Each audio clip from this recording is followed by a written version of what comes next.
જામનગર શહેર ત્રણેય સેનાના ગઢ સાથે દરિયા કિનારો પણ ધરાવે છે, ત્યારે યુદ્ધની પરિસ્થિતિમાં પહોંચી વળવા માટે જામનગરના ખોડિયાર કોલોની નજીક ક્રિસ્ટલ મોલમાં તંત્રની મોકડ્રીલ યોજાઈ હતી। યુદ્ધના સમયે બોમ્બ પડે અને આગનો બનાવ બને તો તે પ્રકારે મોકડ્રીલ યોજવામાં આવી હતી। આ મોકડ્રીલમાં 100 જેટલા લોકો ક્રિસ્ટલ મોલમાં ફસાયા હતા। આ તમામને તંત્ર દ્વારા સલામત રીતે બહાર કાઢવામાં આવ્યા।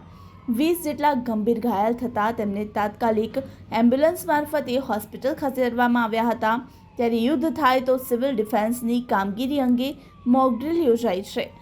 સેનાના જવાનો, પોલીસ, ફાયર, એમ્બ્યુલન્સ સહિતના મોકડ્રીલમાં જોડાયા હતા। નાગરિકોને સલામત સ્થળે ખસેડવા સહિતની મોકડ્રીલમાં કામગીરી કરવામાં આવી હતી। ત્યારે યુદ્ધના સમયે લોકોએ કઈ રીતે બચવું તે અંગે આ મોकड्रिल में तालीम આપવામાં આવી હતી। गुजरात राज्य के सरहदी जिले जामनगर में आज प्रवर्तमान स्थिति को ध्यान में रखते हुए पूरे जिले में एक मॉक ड्रिल का आयोजन किया गया है।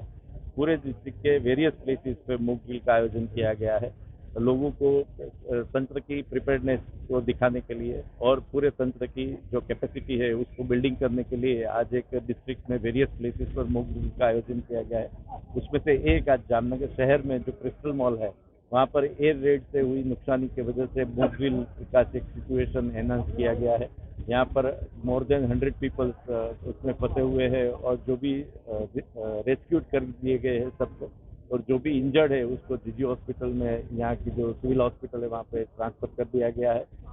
याद रहे ये पूरा मॉक ड्रिल है, रियल सिनेरियो नहीं है, बट तंत्र की जो प्रिपेयर्डनेस है उसको तय करने के लिए और उसको दिखावे करने के लिए और उसको स्ट्रेंथन करने के लिए आज मॉक ड्रिल का आयोजन किया गया है। पूरे जिले में अलग अलग जगहों पर आज मॉक ड्रिल का भी आयोजन किया गया है। बाद में रात को 8 बजे से रात को 8:30 तक एक ब्लैकआउट का भी हमने ऐलान किया है और पूरी पब्लिक, पूरी जनता, पूरे कॉमर्शियल इंस्टीट्यूशन उसमें हमको साथ और सहयोग देंगे, ऐसी सबसे अपील है।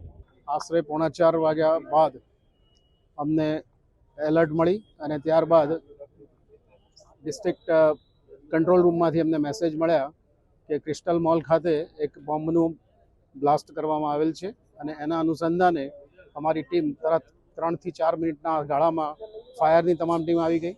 સાથોસાથ પોલીસનો પણ પૂરેપૂરો બંદોબસ્ત આવી ગયેલ છે। સાથે સાથે તમામ લાઇન ડિપાર્ટમેન્ટ, કોર્પોરેશનના અલગ અલગ ડિપાર્ટમેન્ટ્સ જેમ કે ફાયર ઉપરાંત સિવિલ એન્જિનિયરિંગવાળા, રોડવાળા, પાણી, ગટર અને એસડબ્લ્યુએમ તથા એસ્ટેટ તમામ ડિપાર્ટમેન્ટના તમામ અધિકારીઓ અને કર્મચારીઓ અહીં આગળ જરૂરી રેસ્ક્યુ અને રિલીફ અર્થે તુરંત હાજર થયેલ છે અને પોલીસે પણ ખૂબ બંદોબસ્ત કરીને જે અનનેસેસરી ટ્રાફિક હોય કે જે ક્રાઉડ ક્રિએટ કરતો હોય એને દૂર રાખેલ છે અને સ્વિફ્ટલી અને ફાસ્ટ સારી સ્પીડે તમામ રેસ્ક્યુ અને રિલીફનું આયોજન થાય એ માટે સૌ ડિપાર્ટમેન્ટ મદદરૂપ થયેલ છે। એના અનુસંધાનમાં ફાયરે પણ ઉપર જે લોકો ફસાયેલા છે એમને સલામત રીતે બહાર કાઢ્યા છે અને આશરે 100 લોકો આમાં ફસાયેલા હતા એ બધાનું સલામત રીતે ઇવેક્યુએશન કરાયેલ છે। 20 લોકો જે ગંભીર રીતે ઘવાયેલા હતા એમને તાત્કાલિક જીજી હોસ્પિટલમાં શિફ્ટ કરવામાં આવેલ છે અને અન્ય લોકોને શેલ્ટર હોમ પર શિફ્ટ કરવામાં આવેલ છે। શેલ્ટર હોમ પર જે લોકો શિફ્ટ થયા છે એ લોકો સ્ટેબલ થયેથી અને એમના વિસ્તાર તરફનો રસ્તો સલામત થયેથી એ લોકોને તરત એમ પોતપોતાના નિવાસસ્થાન તરફ રવાના કરવામાં આવશે। શેલ્ટરમાં જ્યાં સુધી એ લોકો છે ત્યાં સુધી એમના ભોજનની વ્યવસ્થા અને પાણીની વ્યવસ્થા વગેરે પણ ધ્યાન રાખવામાં આવશે। આશરે 101 લોકો અને હજુ પણ અંદર બિલ્ડિંગમાં ખૂણે ખાંચરે ફરીને કોઈ રહી ગયું હોય વગેરે બચાવની કામગીરી ચાલુમાં છે અને હજુ આ ઓપરેશન ટૂંક સમયમાં પૂરું થશે, પણ હાલ હજુ સંપૂર્ણ પૂરું થયેલ નથી।